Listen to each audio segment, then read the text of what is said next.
Welcome back to another episode of the podcast. Ladies, I've just sat down and pressed record on this. I've got no notes in front of me, no real structure. Normally if I'm recording a podcast, I'll give myself some time to plan ahead and I'll have a bit of a framework mapped out and, make sure that I've gotten all of the key points covered. But I've just got off the back of a conversation with a client and I want to record this podcast because we were talking about imposter syndrome. And I think it's really relevant because whether or not you feel like an imposter in a promotion at work or going into the gym for the first time, or you feel like an imposter when you go on a night out and you're the woman that's not drinking and that's never been you before, I think we can all relate to feeling that way on some level. And so I want to just throw some reassurance because imposter syndrome, very simply put, is where we feel in a place of unknown. It's essentially being out of your comfort zone. And the weird thing about it, the wild thing, is that we know to continue to progress and evolve and transform and grow, we got to keep getting outside of our comfort zone. At every stage, there is a new level to unlock, as you'll always hear me talk about. And so at each level, it's going to feel a little uncomfortable, a little imposter. It might be even this time last year, you were wearing a swimsuit. This time this year, you're getting ready to wear a bikini and you feel like an imposter because you're shopping for bikinis, but that was just never who you are. And there's so many scenarios that we could talk about this in, but it's essentially being in a position of discomfort and feeling like we don't belong is what it comes down to. We question whether we belong. And with this client, it was work related. So with one-to-one clients, I'm in the weeds. We're talking about mum life and family life and business and socialising and the gym and fitness and everything else. And she's in a position at work at the moment where she's absolutely killing it, but the imposter syndrome is kicking in. And obviously when we talk about thriving as a lifestyle, if your work life is impacting your mindset and your mentality, it's ultimately going to also have an impact on your results in some way, whether that's how you feel physically, mentally or emotionally. And so I was saying to her, and I sent her a clip of another podcast, just a little clip from a Stephen Bartlett podcast. And he explained it in a way whereby he talks about we need to have this bank of evidence, mentally, and this is how we're hardwired. We need to have a bank of evidence in order to be able to assure ourselves that we're doing the right thing, we're in the right spot. But when you push through levels of growth, you haven't yet accumulated that bank of evidence. And so you've just got to trust that you're in the right place. You've got to trust that you know what you're doing and you've worked to get to this position. So for example, and this is just an example, my client is about to head a meeting with 10 directors. Now, she's never done that before. She's only ever been sat at the table. She's never directed the meeting. But now she's in the speaker spot. So for her, she's feeling the imposter syndrome. Now, if we look at everything that's gone before her to get her to this position, of course she deserves to be there. She's got the knowledge, she's got the experience. She's, a valued colleague and member of the team and member of the board and everything else. But to her, this is the unknown. And so she's got the imposter syndrome. And the minute she delivers that first meeting and it goes really well, which it will, then the bank of evidence, it's begun to build up. And then every meeting you take after that, you are building more and more evidence that you are capable of this, that you're in the right place, that you can do it confidently, that your voice deserves to be heard, that what you've got to say is what people want to hear and everything else. And it's the same in the gym. It's the same in your fitness and your health and your transformation journey. Is that the first time you go into that gym, you will feel like an imposter. And so many women talk themselves out of ever setting foot into a gym or even lifting a heavier weight or lifting weights. Maybe you've always done cardio, and until you do it for the first time, and this is the discomfort, till you do it for the first time, you're never going to get to build that bank of evidence. Until you go to the social occasion and choose not to drink for the first time, you're never going to realise that you can do it. Until you can go on holiday and confidently walk by the pool without a cover up, you're never going to build the evidence that you can do it. And we can play this into any scenario in life.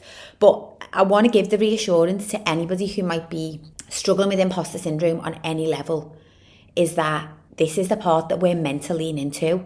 And it's the part that a lot of women will shy away from. Because for whatever reason, it just feels easier to shrink ourselves. And that is why it's the minority that truly transform, and it's the minority that get to where they truly want to be, because they're willing to go through the stages of discomfort and feeling like the beginner or the imposter to get to the other side. And this is the mental side of fitness. You hear me talk about the physical, the mental, emotional, spiritual, also on some level. Like, it's all components of our ecosystem, and we've got to pay attention to them all. I was actually chatting with another client the other day because we were talking about the mental side of fitness, and she was saying, okay, so I'm doing all of the things and I'm waiting for the results to show up. Has anyone ever seen that meme on socials? And it's like a guy digging for gold or digging for diamonds or something. It's normally like a little cartoon drawing. I think it's been used for many different things. I've seen this loads. And it's like a guy digging for gold or whatever. And just as he's about to strike gold, you can see on the graphic on the image, like this big hole that he's dug. And you can just see the diamonds or the gold or whatever on the other side. And just as he's about to strike gold, he gives up and turns back because, this is clearly not working. So this was a similar scenario to client conversation I was having this week. And she was like, I've been a bit inconsistent because it's been Easter, obviously, but now I'm back strapped in and I'm just like waiting, twiddling my thumbs, waiting for the results to come. But I'm also so tempted by the food and the snacks and stuff in the office. And I was like, bingo.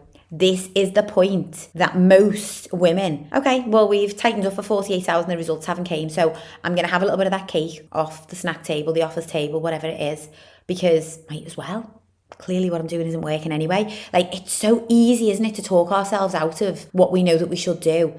And we can convince ourselves, like, do you know what? It's neither here nor there if I have that cupcake because I've weighed this morning and nothing's changed anyway, so might as well. Anyway, long story short, said to her, I'm so glad that you've reached out. This is the point. This is like that meme where the diamond's on the other side and you are either going to give up or you're going to persevere. Anyway, bit of a wild analogy. Next day, sends me a message. Bingo. Scales have moved, Nick. And like, for this client, it's been a stubborn fat loss journey. And some women, we're all different ladies. We're different genetically, hormonally, metabolically. And so you will see me post some clients who drop weight rapid. And other women, it's a little bit more of a stubborn process. And so again, if you're in that camp and you're questioning everything all of the time, you've got to just bring it back to putting your health at the forefront. Because if you're prioritising great health, you're leading with a whole foods diet, you're protecting your energy, your sleep, you're making sure you move your body, like the results will come 100%. And yes, there are variables that we can play around with, but we're not all going to progress at the same rate. And I understand the frustration if that's you. But anyway, with this particular client, it was exactly what she needed. She needed that touch base. She needed the reassurance that this is when most people will throw the towel in and then they'll come back in 48 hours.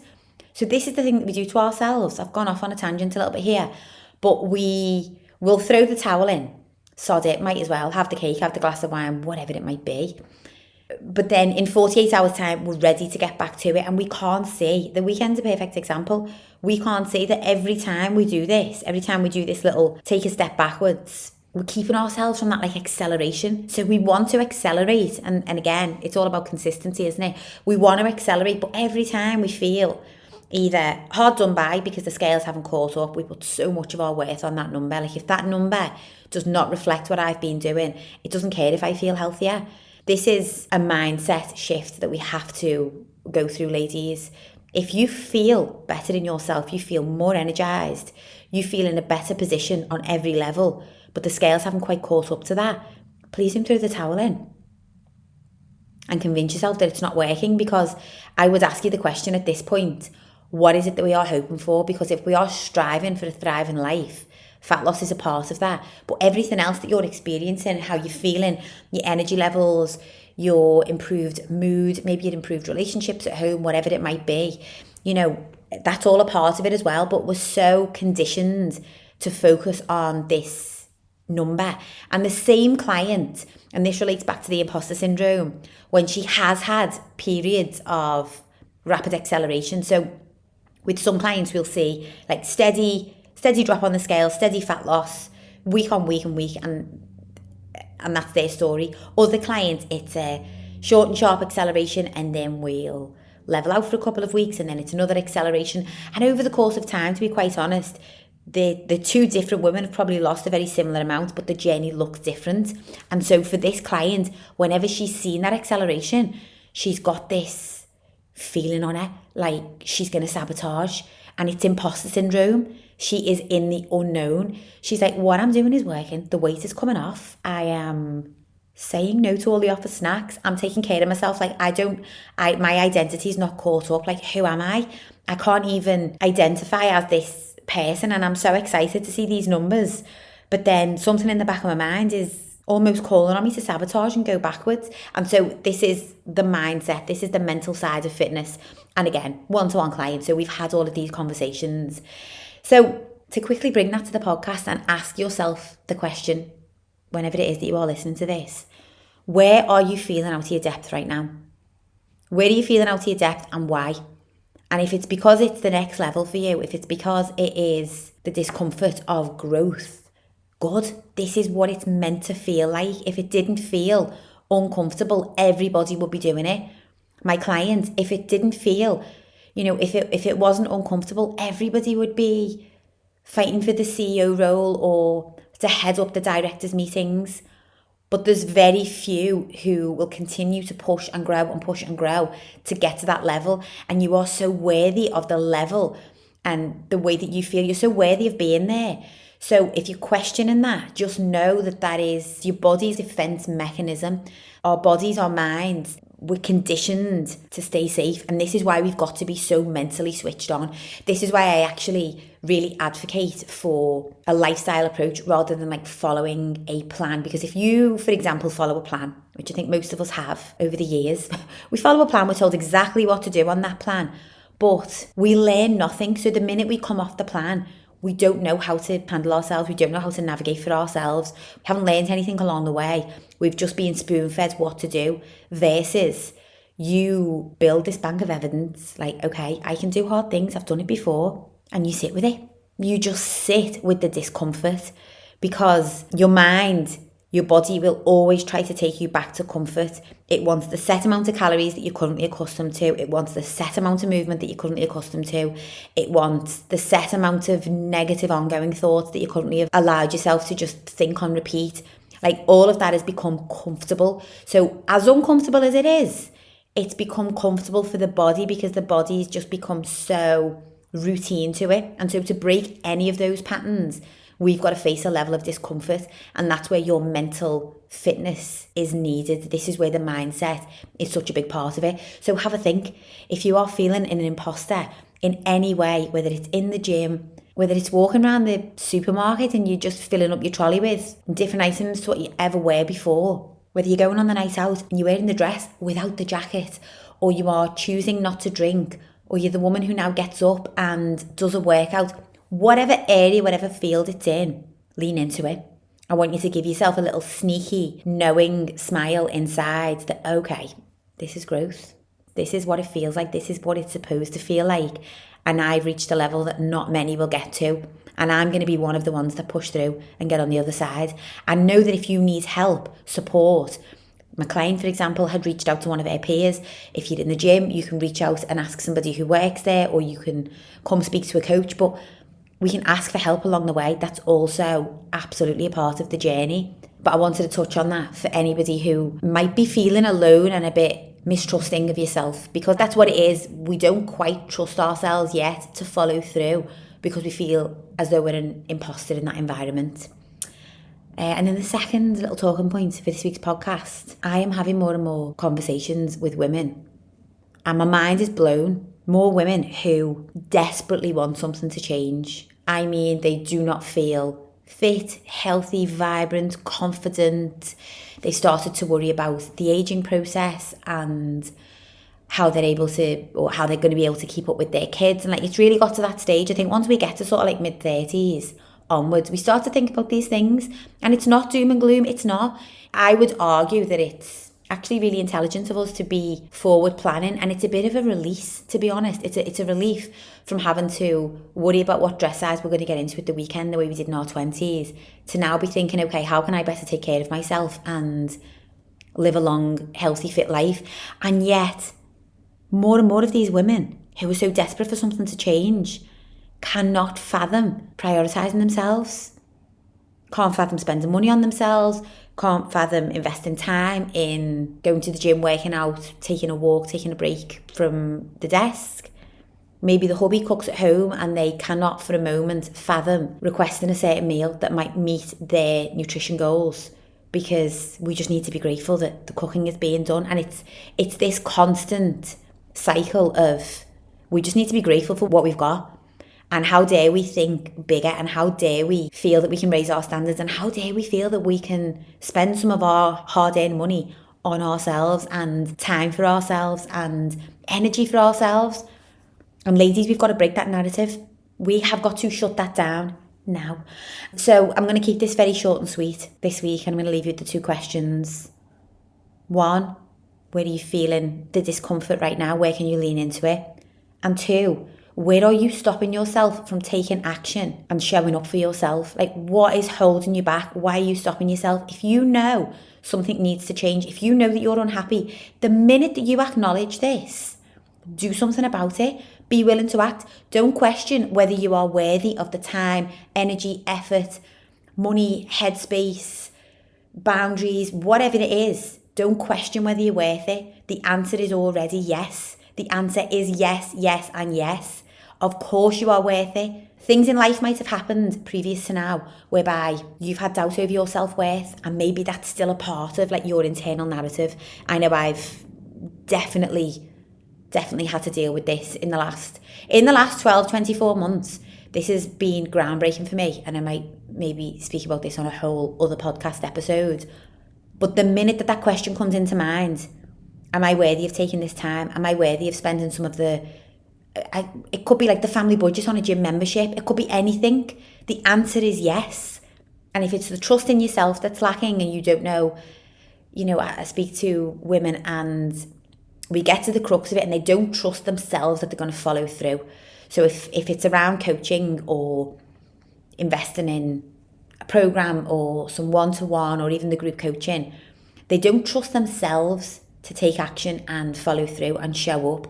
And again, it's the reverse of this imposter, is that but we've built a bank of evidence whereby we've let ourselves down previously.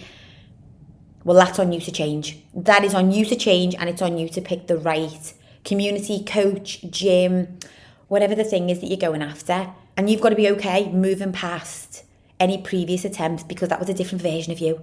That was a different version of you. And as I will always tell you, we are meant to grow and evolve and change past these previous versions of ourselves that maybe dropped the ball, let ourselves down, didn't follow through. Figure out what the habits and behaviours were back then that kept you feeling stuck. But please don't question whether you're worthy of getting after everything that you want, especially if it is related to your health and fitness. In fact, if it is related to your health, your fitness, your confidence, and the way that you are going to experience life, I would argue that it's not a case of, am I worthy? It's a priority. It is a must. And as we come towards, we're in the second quarter of the year, and I've been talking on social media about, we're 12 weeks out from the halfway point. This is it. Time is not going to wait for us. So we got to get ourselves in the driving seat. And I've asked myself these 2 questions, and I've journaled on these 2 questions this week. I've started journaling. I did say I was going to do it at the beginning of the year, and I didn't. But I did start it on my 43rd birthday, which was last week. So more on that in a separate episode. But ask yourself those 2 questions and let's take some action, ladies, because we are more than worthy of going after it. But we might just need to clear the decks. And if you are feeling the imposter syndrome, feel it and do it anyway. Let me know. Send me a message. Let me know where you've been feeling the imposter syndrome. Let me know where you're going to stick it out. Let me know where you're going to take yourself out of your comfort zone this week. Let's make it a fantastic week ahead. And I will catch you all on the next episode of the podcast.